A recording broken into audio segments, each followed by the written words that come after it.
Y'all, I'm not even going to get into the whole story because I feel like the type of person that I am, I want to give like every single detail, and I end up talking for forever.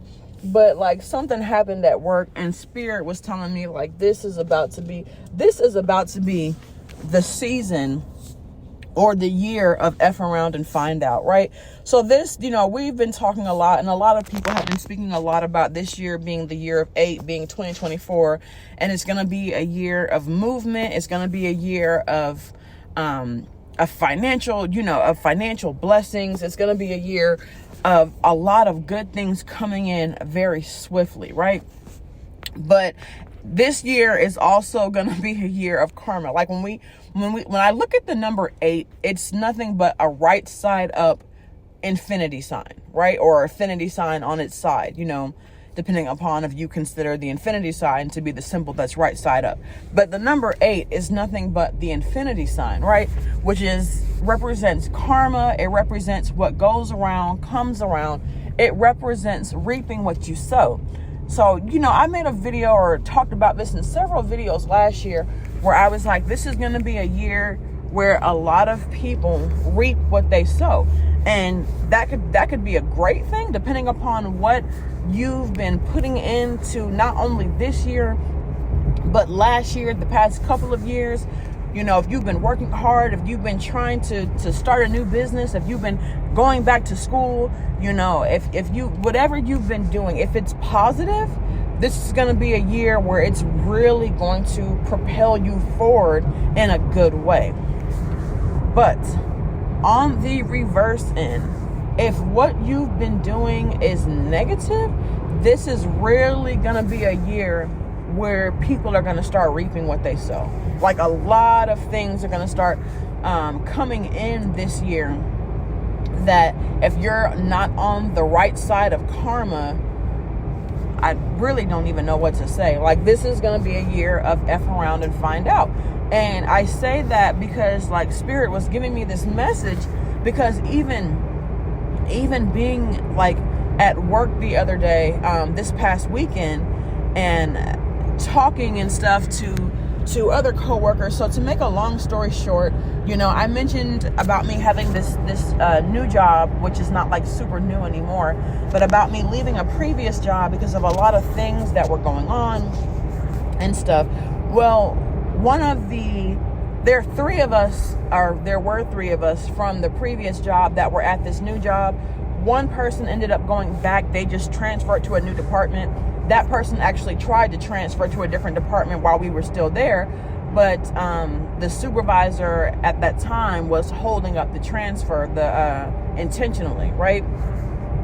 And so, they ended up leaving and coming to the new place and ended up going back and getting the job that they were trying to transfer to in the first place. They applied as an external candidate and was able to get it without having to wait and go through all that paperwork and red tape and whatnot. The other coworker is not at the new job anymore either. They decided they were going to travel. A lot of things. Travel really became big in the healthcare market during like COVID. Like I know during COVID, a couple of brave souls were like, yeah, I'll travel to some of these high crisis locations and help out. And some of the travel companies were paying thousands of dollars a week for some of these assignments at these locations in all sorts of fields. I mean, it was of course the biggest one people know about is travel nurses, but you also have like travel respiratory therapists. They had travel mental health counselors. They had travel, even CNAs. I knew a CNA who was like, yeah, I'm about to go travel. They weren't paying the CNAs as much as the nurses. And I hate that, because with the CNAs going to some of these crisis centers, I don't care if you don't have the nursing degree, you're still hands-on with these patients, and you're still being just as exposed to the virus as the nurses and the doctors. You're just as exposed. So, but I get it, right? Whatever. But even some CNAs, they were paying like, I saw one that was like $2,000 to $2,500 a week. So lots of money to be made if you were working in healthcare during the pandemic.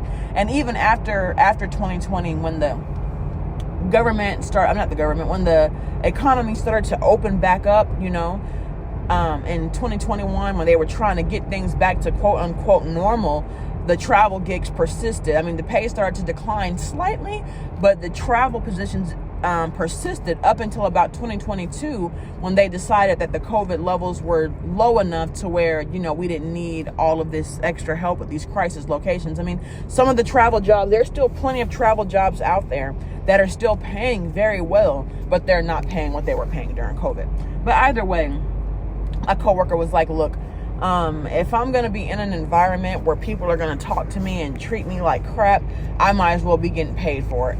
The thing that you have to understand about like the travel positions is most of the places that have the travel contracts are either in these really rural, small areas where they've built hospitals for the rural communities, and they just don't have the people who have the education and training to work there, so they hire travel techs. Or some of these hospitals where they can't keep staffing because, for lack of a better explanation, management treats their people like crap. Or you have the coworkers who treat their coworkers like crap, and management refuses to manage the situation. So they're just constantly running people off. So you have like a little bit of both. But she was like, regardless of it, if I'm going to be dealing with these ridiculous, childish situations, I might as well be getting paid 2-3 times as much money to do it, which, I agree. Like, do it. If you're able to do it, and if it's something that you're interested in, I say do it, She's almost making me think about maybe that might be a good option for me. But, even with that being said, like, before either coworker ended up leaving, one of the coworkers who was at the previous job, one of the ones who was the biggest pot stirrer, like they had nicknames for the two pot stirrers. They called them, Tweedledee and Tweedledum. And both Tweedledee and Tweedledum were really the ones who were getting in the supervisor's ear, talking all this stuff, fabricating stories, just trying to make people look incompetent, trying to find mistakes even where they weren't any, or trying to make mountains out of molehills, I should say. And the supervisor just kind of, to me, was ignorant, because I'm like, you're making all of these decisions based off what these two individuals are saying, and you're not even using common sense to see that these two individuals who are causing all these problems are literally the newest ones here.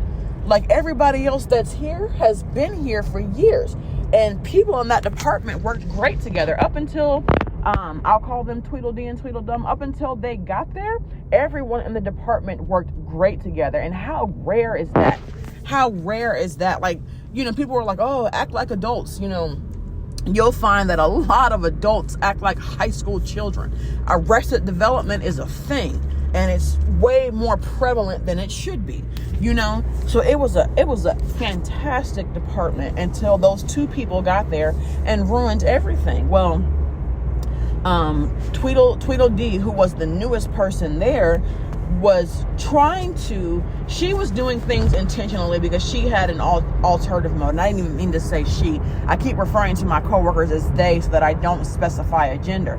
But I was, accidentally, so it's whatever. So Tweedledee had an ulterior motive. There was a certain position that this person wanted that they were basically trying to finesse and finagle their way into. So that's what that person was trying to do. And like I said, I'm not going to sit here and lie and say that there haven't been people who have done things underhanded and got their way. It happens every day. Well, this time, not so much. That person ended up not getting the outcome that they wanted. So that person ended up leaving, and just so happened they came to the job that I'm at now, that we were all at, that were at that time, because the other two are gone. And so when by the time Tweedledee got there, the one coworker who went back to go to another department already had their foot out the door. But that coworker and the coworker who left to travel were not necessarily pissed, but they were definitely frustrated and they were like telling people like, hey, be careful with this person. This person is very underhanded. Don't trust this person. Basically just telling people to watch your back around this person. So people were coming up to me and asking me, and I was like, you know what? I said, I'm not going to sit here and badmouth anyone. Whether or not I like a person, that's me. That's up to me. That's my call. That's my judgment.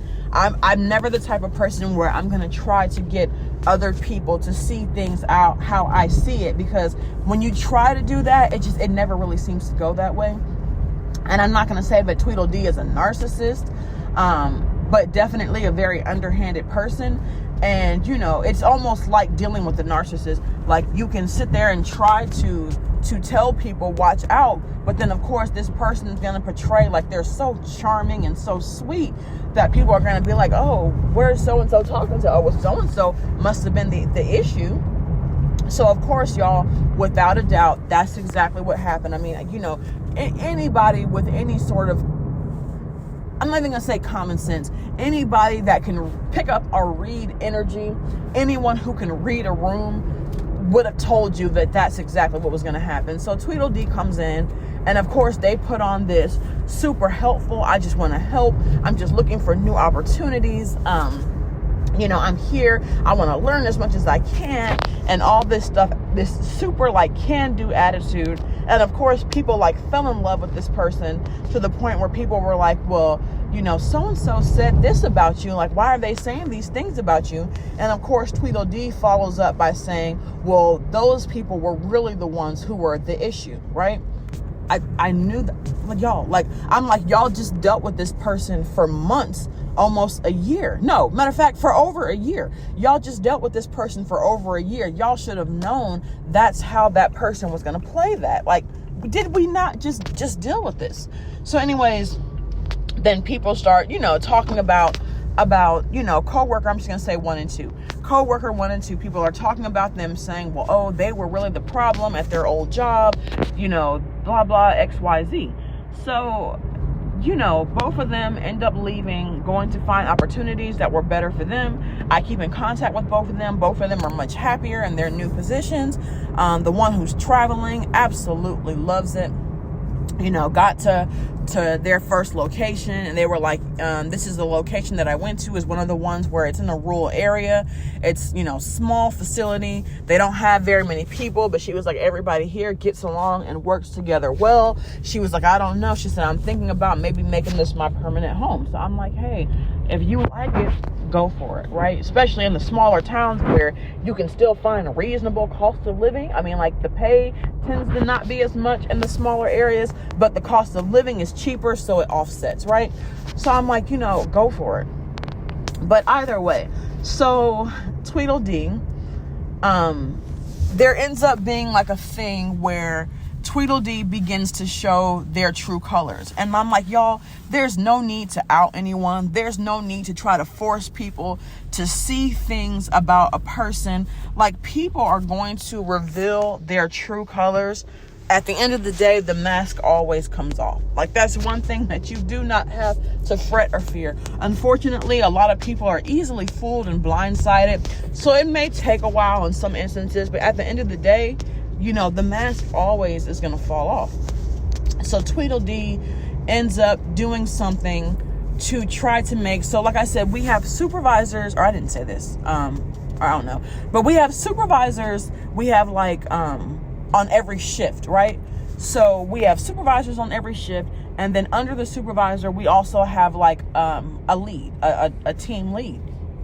So the supervisor wasn't here this particular day when this incident happened, but the team lead was. So something happened, and Tweedledee tried to fabricate the incident in a way to make the team lead look incompetent.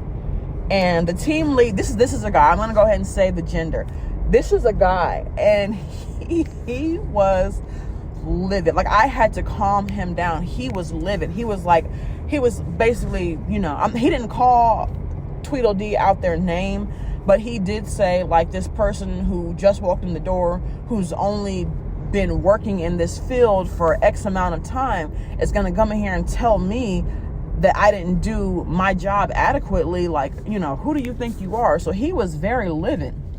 Very livid. And all I could do was laugh. And he was like, man, I'm starting to see now. And I said, yeah. I said, exactly. I said, this is what coworker 1 and 2 was trying to tell people. But I said, nobody wanted to listen. Like, nobody wanted to listen. And I said, now you see what they were talking about. Because the way this person, I'm not even gonna lie, the way Tweedledee did it, I didn't mean to say gender. The way Tweedledee did it, it was done in a way where it did look as though the team lead made a huge mistake. The way that that she moved some things around really did make it look like he made a huge mistake. And he's a very, in the department that I work in, it's a lot of females. It's a lot of females. Not very many men. I can count on my hand like how many men. It's predominantly females in my field. And we do have some females that have like some issues with not necessarily authority, but there are some females that take issue with having men in roles of leadership. They prefer having women in roles of leadership, and to each his own. But there are several people. I like the team lead. He's very straightforward. He's like what we call like straight, no chasers. Very straightforward kind of person. Not emotional at all. He's one of those people where he's like, let's just be logical about this. He's not emotional. When a problem or situation occurs, he's like, look, let's take all of the emotions out of it and let's just get down to the technical issue, right? And a lot of people don't like that. I mean, I'm sorry, it is what it is. They don't like that. Personally, I find his personality very fitting for his role. But, so when Tweedledee came in and tried to make it seem like he had made this huge mistake, people, because they already don't particularly care for him, jumped on that bandwagon with no hesitation. I mean, jumped on the bandwagon with zero hesitation. So, naturally he was fueled by this. He was very upset about it. And, I had to tell him, and I was like, you know what? I said, the funny thing about it is, or the ironic thing about it is I was like, even if you go back, like, it's one of those situations. Y'all ever like has anybody ever dealt with a narcissist? And like, the ironic thing about dealing with a narcissist is that they always try to make you out to be the problem. And the more you fight to defend yourself, the crazier they end up making you look. I mean, it really is a science, They really do have it locked down to a science. Because if you've ever been with a person like that, the more you fight to defend your name and the more you fight to be like, no, it's not me, it's really that person, the crazier you end up looking. I mean, it's like, it's unavoidable. So, I had to tell the team lead, like, trying to fight it, trying to go back and argue, trying to go out of your way to prove is only going to make you look worse. I said, in this instance, just go ahead and bite the bullet and just make sure you keep your eyes open. Just make sure you keep your eyes open. I was like, trust me that eventually people are going to see this person for who they are. And eventually this person's mask is going to fall off, because whatever they were trying to do, or what it was they were trying to do, at the old location didn't work out for them anyways. Whole plan foiled and fumbled, and they got mad because even after everybody left and the position that they wanted became open, they still did not hire that person in that position. You did all of that, kissing up to the supervisor, all of that, running back and forth, trying to have lunch with this person in their office, trying to be their best friend, and they still didn't even, help you or recommend you for the position. So you got mad and left, and now you're here basically trying to pull the same stunt. So I had to tell the team lead, Like, don't even get upset about it.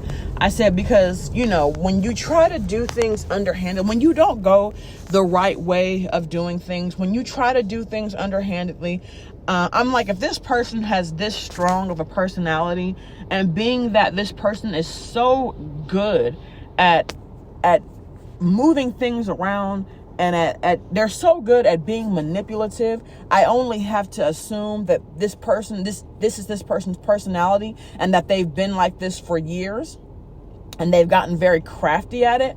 But I said, the thing with that is, like, eventually it's not always going to work. Like, I'm sure in the past this has worked for this person, which is why they continue to do it. But I said, it's not always going to work.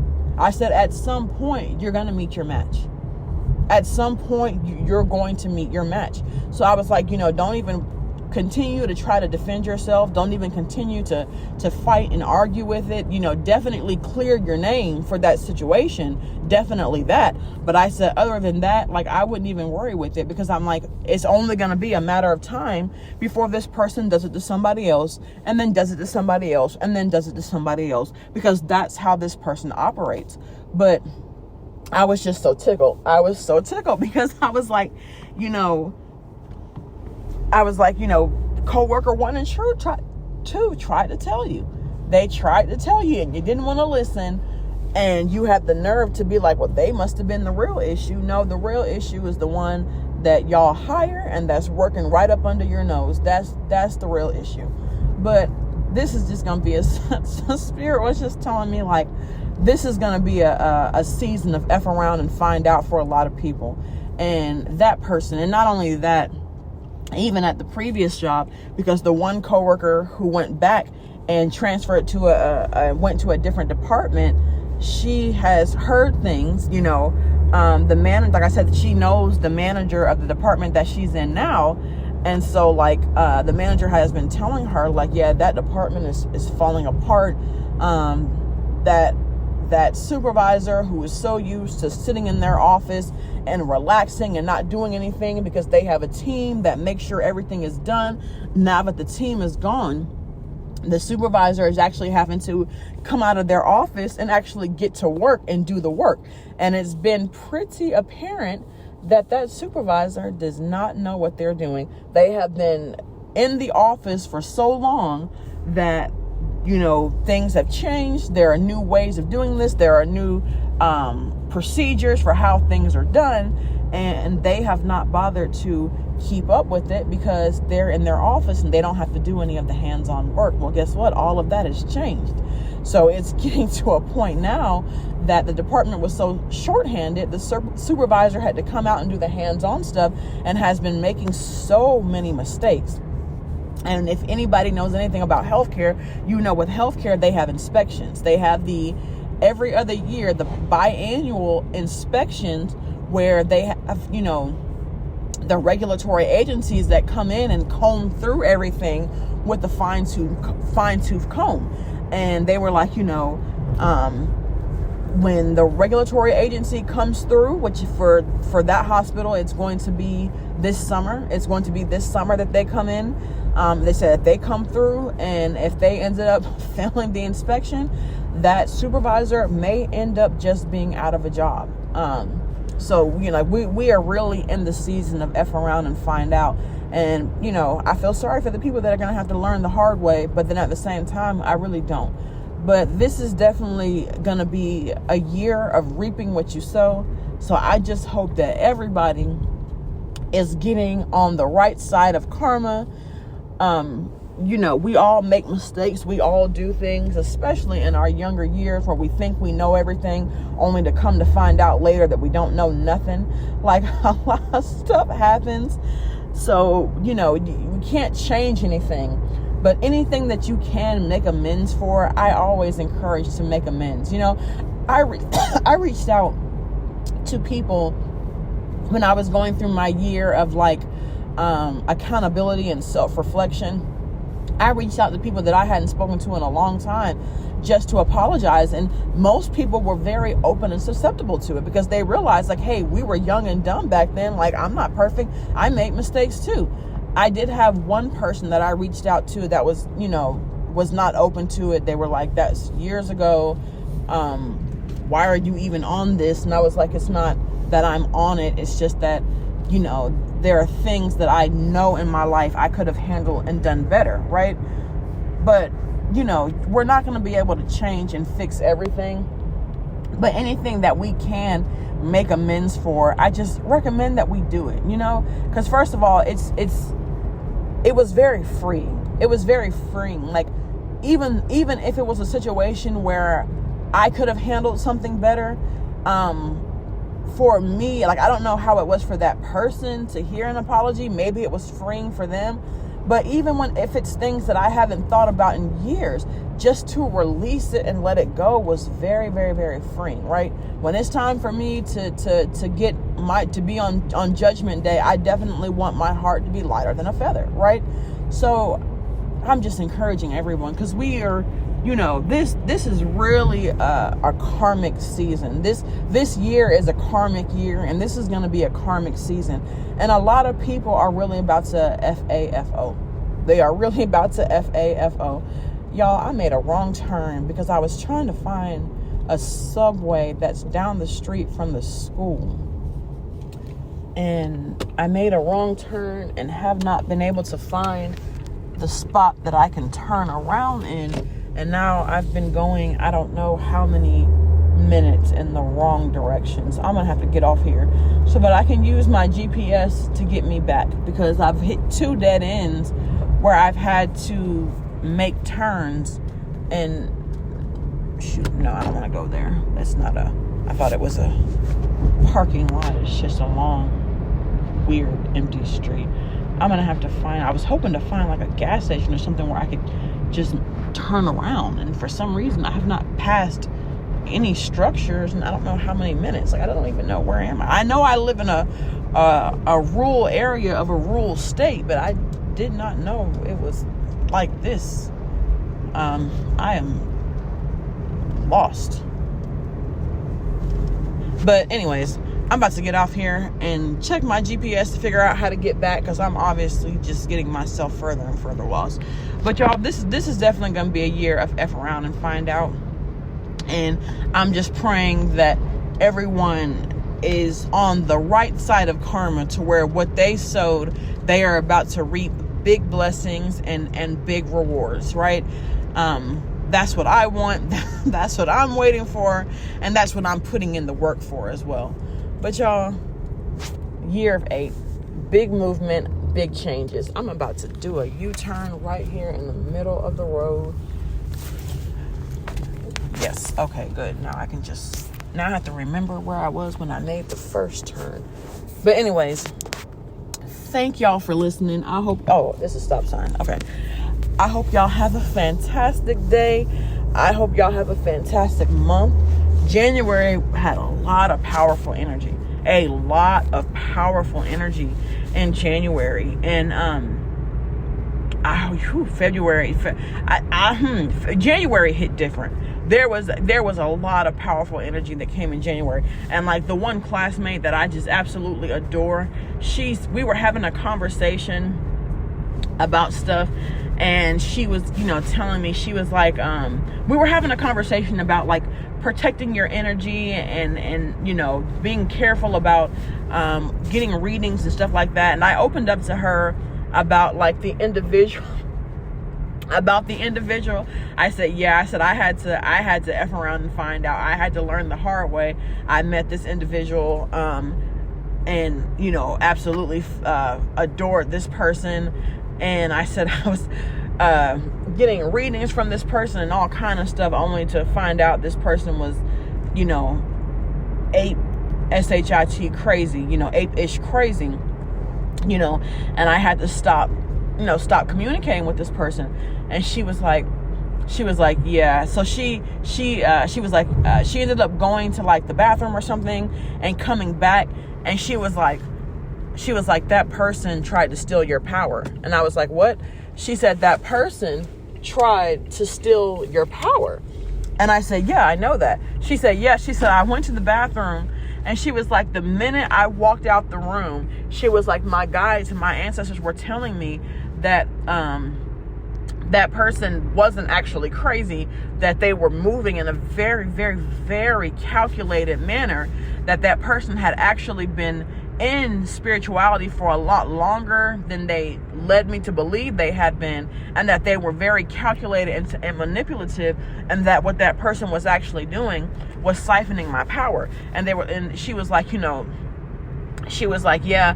I was like, you know what? I said, I know that. I said, I had to find out the hard way, but I know that.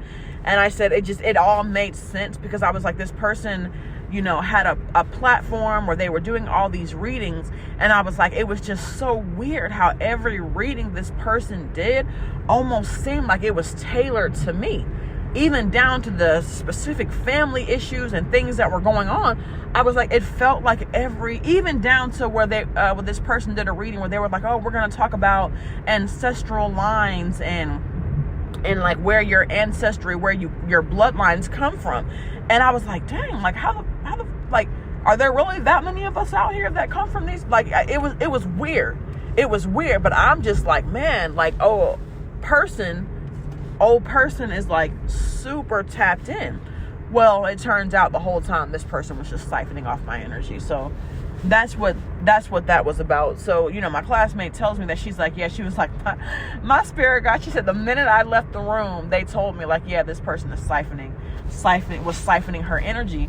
And she was like, and they also told me to tell you that the reason this person was doing that was because you're so powerful. And y'all, it warmed my heart. Like, I almost wanted to cry. Because I was like, oh, I said, that is so sweet. She was like, yeah, she said, this person was literally siphoning your power because they know how powerful you are. And they were masquerading like they were helping you, when intentionally what they were doing was siphoning off your power and trying to keep you from reaching your fullest potential. And I thought it was so sweet. But anyways, I'm about to go. Let me get on my Oh, wait a minute. Am I back? I think I'm back now. Because I made a turn somewhere and a turn somewhere else, and don't even know if that was right. And somehow I'm back, but the drive back didn't take nearly as long as the drive to get lost. So I definitely turned. Y'all, this is literally my spirit guides. When I tell y'all how like my guides and stuff be with me all the time, like I'm literally back where I started, and I didn't even turn in the places that I turned when I got lost in the first place. Like, that is crazy. But my guys really be looking out for me. I get lost all the time and somehow end up finding my way. But let me go ahead and go, because I do want to find this Subway, because I do want to get me a veggie sandwich before I get started for my day. I have a quick thing to do, and then I'm actually going to record again either today or tomorrow, because some things about my schedule are going to have to change, and I want to talk about that too, but I want it to be like a whole separate entry. So I'm going to go ahead and go, and once again, just hope that everybody has a super blessed and productive, not just day, but like year. Oh my gosh, I am literally back on the road I started. Matter of fact, this is not even the road I started on, because I went the wrong way to begin with. So I'm back and somehow turned around, and now I'm on the road that I should have been on to begin. And y'all, but look, let me tell y'all, I'm gonna have to save this and use it, because that's going to literally be a metaphor for a change that I'm about to make. Y'all, I made a turn down the wrong road and was driving, trying to find a place to turn around, and could not find a place to turn around. So I just kept going. Finally, I turned around, could not remember the name of the street that I was on when I made the wrong turn to begin with. So I turned around, just turned down this one street, because I was like, oh, Alexandria. Like, I know a girl named Alexandria. I didn't say it out loud because I'm doing a record. I'm thinking it in my head, like, oh, I know a girl named Alexandria. Let me turn down this street. Turned down that street, drove, and somehow ended up on the street that I'm supposed to be on to begin with. But y'all, is that not how spirit works? Is that not how spirit works? I know that's how spirit works in my life. But this is going to be a great intro for the next video that I'm going to make about this shift that spirit told me to make this year. But anyways, y'all, that's going to be it for now. I hope y'all have an amazing day. Thank you for listening. Bye.